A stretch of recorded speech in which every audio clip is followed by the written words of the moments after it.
Hello everyone.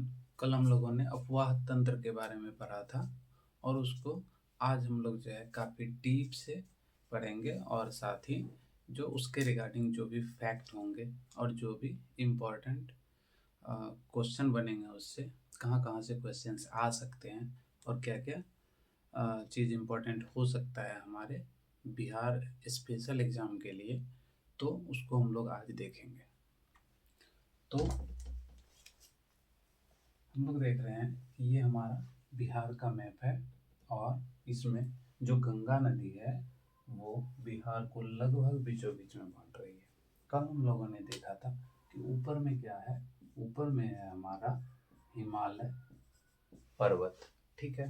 नीचे क्या है, हमारा पठार है, यानी हम क्या कहते हैं कि उत्तर में हिमालय और दक्षिण में पठारी भाग है। बिहार के उत्तर में हिमालय है और दक्षिण में पठारी भाग है और बीचों बीच गंगा नदी गुजर रही है।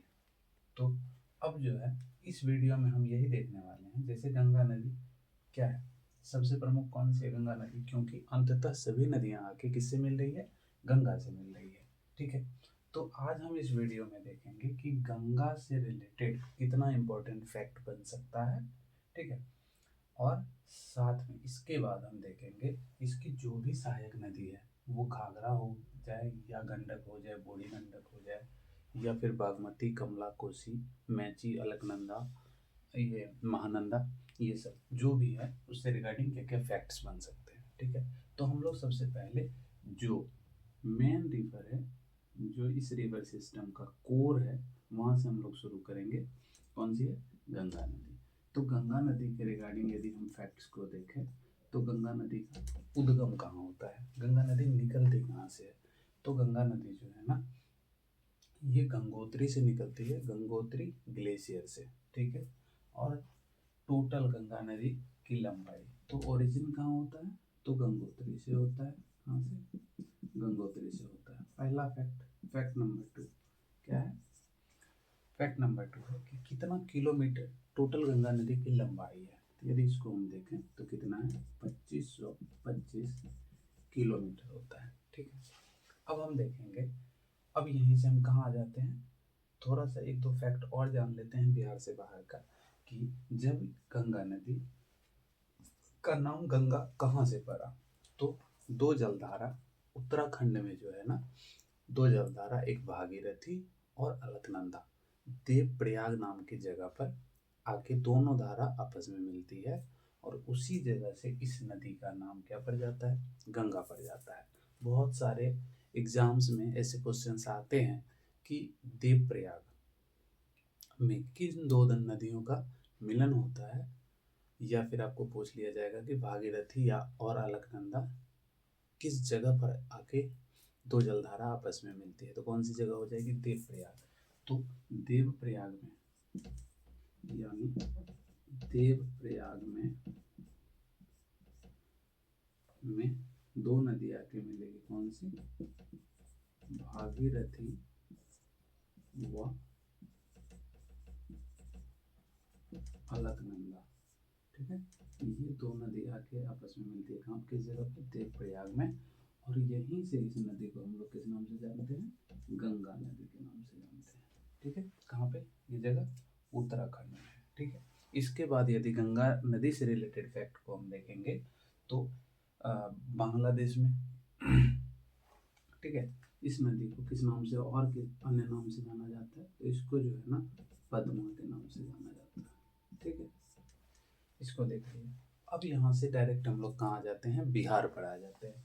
और बिहार में गंगा नदी बक्सर, यहाँ देख रहे हैं, यहाँ से गंगा नदी बिहार में प्रवेश करती है और ये जगह कौन सी है, तो बक्सर है। बक्सर में ही एक जगह है चौसा, और वहीं से गंगा नदी जो है बिहार में प्रवेश करती है, ठीक है। और इस तरह से आगे बढ़ते हुए अंततः जाके पश्चिम बंगाल यानी बिहार से बाहर निकल जाती है। फिर यदि इसकी मोहाना की बात करें तो कहाँ जाके मिलती है, तो ये अंततः जाके आपको जो है बंगाल की खाड़ी में जाके मिल जाएगी, ठीक है। इसकी कई सहायक नदियाँ, जैसे उत्तर से हिमालयी नदियाँ आके गंगा में मिलती है और दक्षिण से पठारी नदियाँ भी जाके गंगा से मिलती है, ठीक है। तो अब हम शुरू करते हैं कि जो सहायक नदियां हैं वो गंगा में यानी बिहार में कहाँ से प्रवेश करती है और गंगा में कहाँ पे आके मिलती है। ठीक है, तो एक एक करके हम लोग यदि देखेंगे तो गंगा से रिलेटेड कुछ और फैक्ट में हम देख लेते हैं कहाँ से बिहार में प्रवेश। तो पांचवा फैक्ट क्या है कि बिहार में प्रवेश किस जिले से, तो बक्सर से। और दूसरा फैक्ट क्या है कि गंगा नदी बिहार में कौन से जिले में सबसे ज्यादा टाइम तक बहती है या सबसे ज्यादा दूरी किस जिले में बहती है। तो सबसे ज्यादा यदि हम लोग देखें तो सर्वाधिक लंबा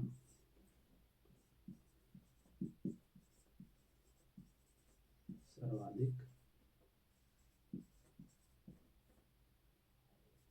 लंबा बहाव की यदि हम बात करें तो कहाँ पर है, तो ये पटना में है। ठीक है, अब एक और फैक्ट है कि बिहार में टोटल गंगा नदी कितना किलोमीटर बहती है। तो बिहार में यदि हम देखेंगे तो कितना है 445 यानी 445 किलोमीटर बिहार में यहाँ से लेके यहाँ तक बहती है। ठीक है, ये 7 फैक्ट हो गए। 8वें फैक्ट में हम क्या देखते हैं कि कितने जिलों से होकर गुजरती है, यानी यहाँ बक्सर से शुरू होके और कुर्सेला कटिहार तक जो है कितने जिले से होकर बहती है गंगा नदी। तो टोटल जिला कितना है, तो 12 है। कितना जिला, 12 जिला।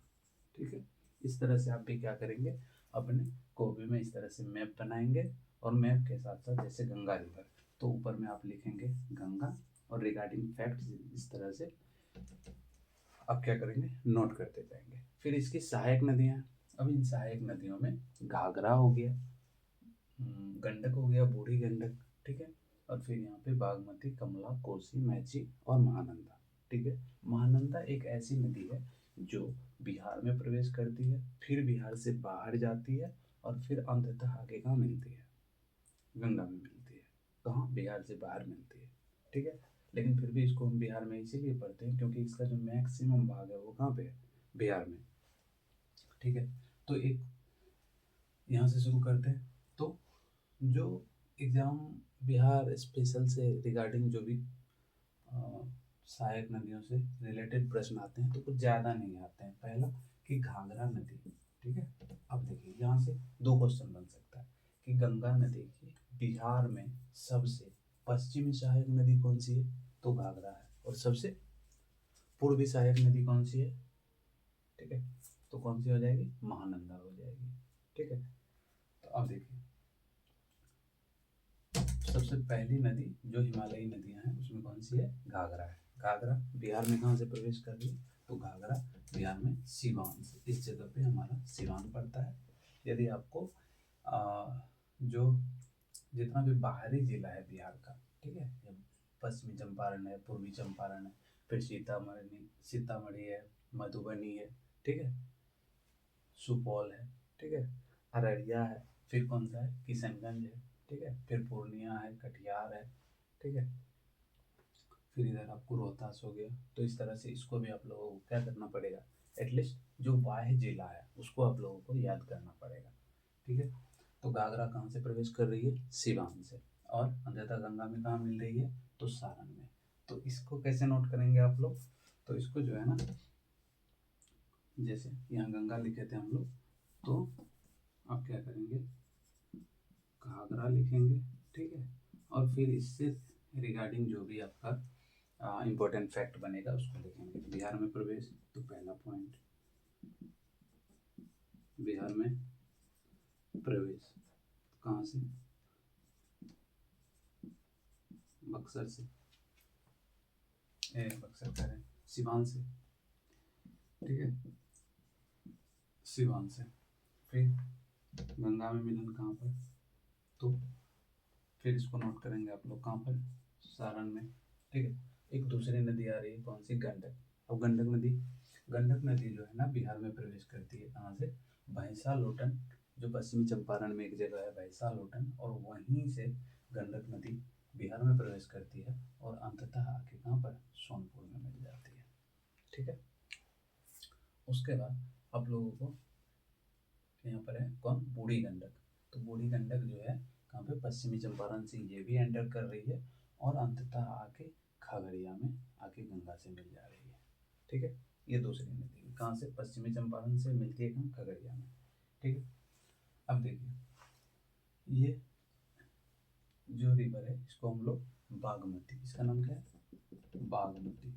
और बागमती जो है ना, ये महाभारत श्रेणी नेपाल से निकलती है। ठीक है, और महाभारत श्रेणी नेपाल से निकलने के बाद ये जो है आपको सीतामढ़ी से बिहार में प्रवेश करती है।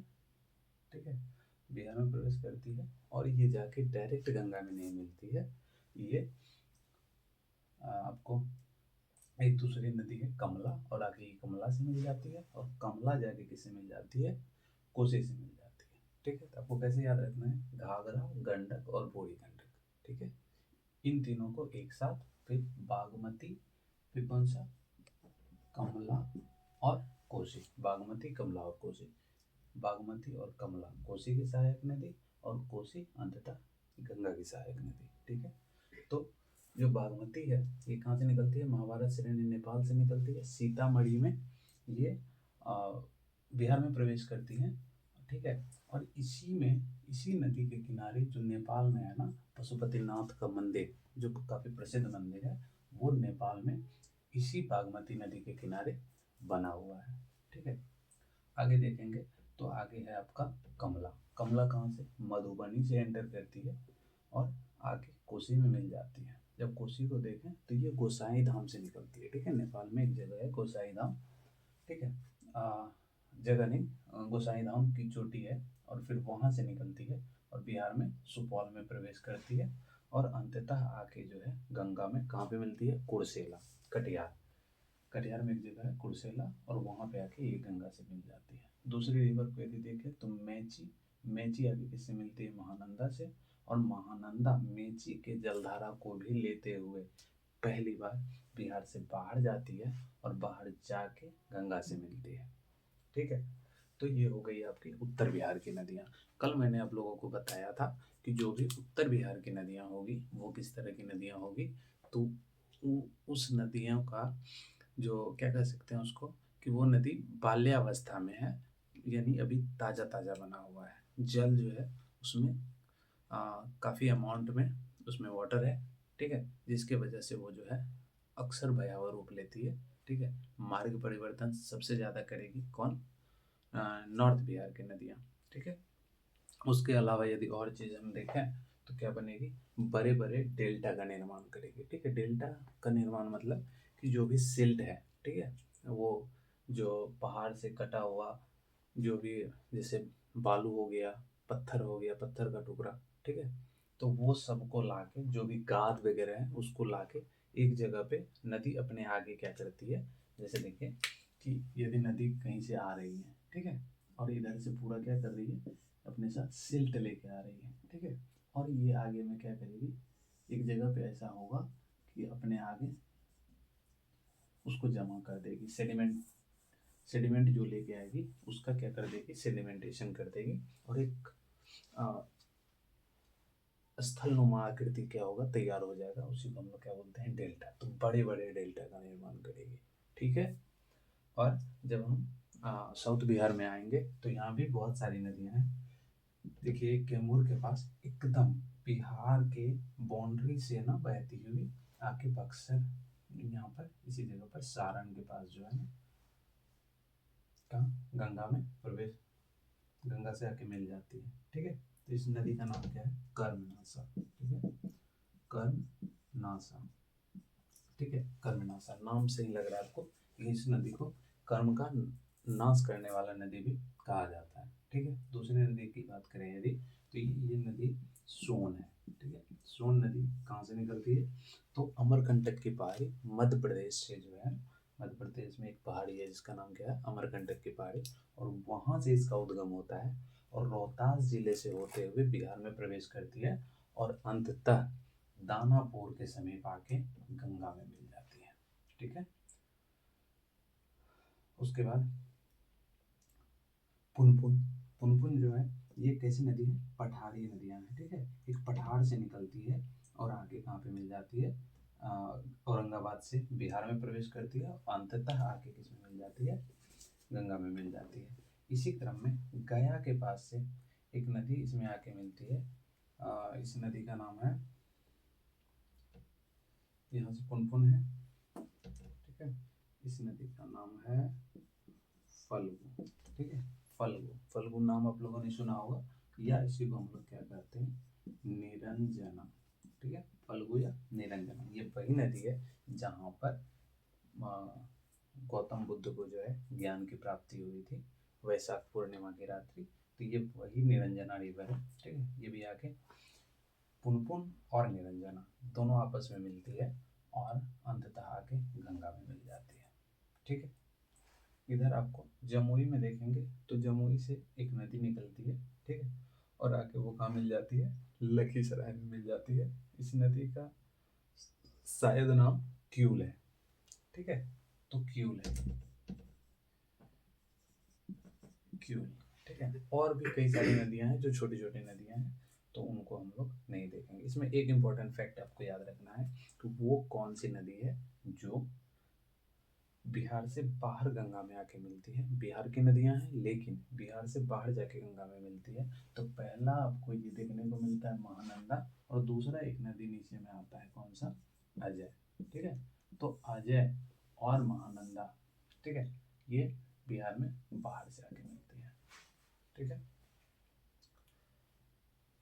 तो आज के लिए इतना ही। अब थोड़ा सा ना ये पठारी नदी में हम लोग थोड़ा सा जो कल हम लोग पढ़े थे उसको रिवाइज करते हैं कि पठारी नदियाँ जो भी है ना, वो उन नदियों की विशेषता क्या क्या होगी। पानी बहुत कम होगा, वर्षा आधारित नदियाँ होगी। यदि वर्षा होगा तो जल होगा, वर्षा नहीं होगा तो जल नहीं होगा, ठीक है, ठीक है।